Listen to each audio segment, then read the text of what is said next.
Kita menyadari bahwa untuk menetapkan tarif cukai hasil tembakau perlu dipertimbangkan berbagai hal yang bagi pemerintah semuanya memang memiliki dimensi yang sangat penting.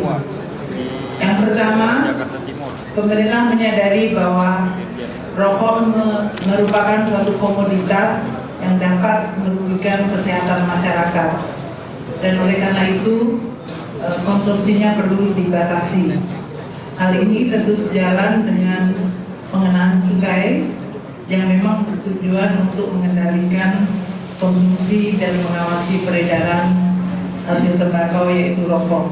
Oleh karena itu, dengan memperhatikan keseluruhan hal-hal yaitu dari bidang kesehatan, dari sisi aspek tenaga kerja, dari petani tembakau, dari sisi peredaran rokok ilegal, dan fungsi untuk menjaga penerimaan negara,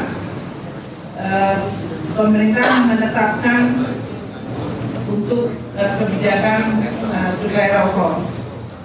Namun sebelum itu ingin saya sampaikan bahwa dalam 10 tahun terakhir ini pertumbuhan produksi hasil tembakau telah dapat dikendalikan, sehingga selama 10 tahun terakhir ini tren dari pertumbuhan produksi hasil tembakau adalah negatif sebesar 0,28%. Dari aspek tenaga kerja, kita memahami bahwa pekerja langsung di sektor industri rokok adalah sebesar 401.989 orang, di mana 291.824 atau 3/4-nya adalah para pekerja di produksi sigaret kretek tangan, dan ini merupakan industri padat karya.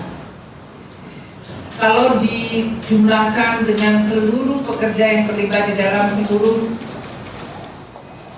proses nilai tambah sampai dengan ke retail, maka sektor industri hasil tembakau ini telah mempekerjakan 2,3 juta petani tembakau, 1,5 juta petani cengkeh, dan 600.000 buruh tembakau tenaga kerja. Pemerintah telah menerapkan suatu kebijakan, yaitu mengalokasikan anggaran di dalam rangka untuk mengadres isu mengenai kesehatan dan mengembalikan dana itu untuk alokasi kesehatan. Dengan 5 hal tersebut, maka untuk tahun 2017 pemerintah memutuskan untuk menetapkan kenaikan tarif tertinggi untuk rokok adalah sebesar 13,46% untuk jenis hasil tembakau sigaret putih mesin atau SPM, dan yang rendah adalah 0% untuk hasil tembakau sigaret kretek tangan atau SKT golongan 3B. Ini adalah golongan 0% karena memang aspek tenaga kerjanya adalah yang paling besar dan paling dominan. Jadi kami menaikkan dengan tingkat yang lebih tinggi, jauh lebih tinggi untuk rokok produksi mesin, yaitu SPM. Secara total, kenaikan rata-rata pertimbangnya adalah 10,54%. Selain cukai, pemerintah juga menaikkan harga jual eceran dengan rata-rata sebesar 12,26%.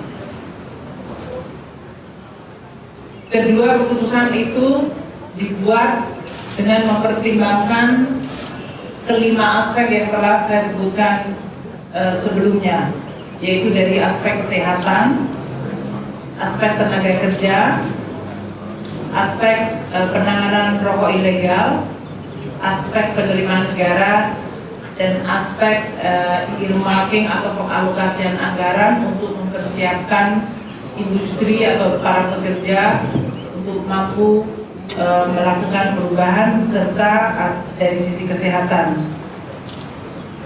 Mungkin itu dari kami teman-teman wartawan. Terima kasih.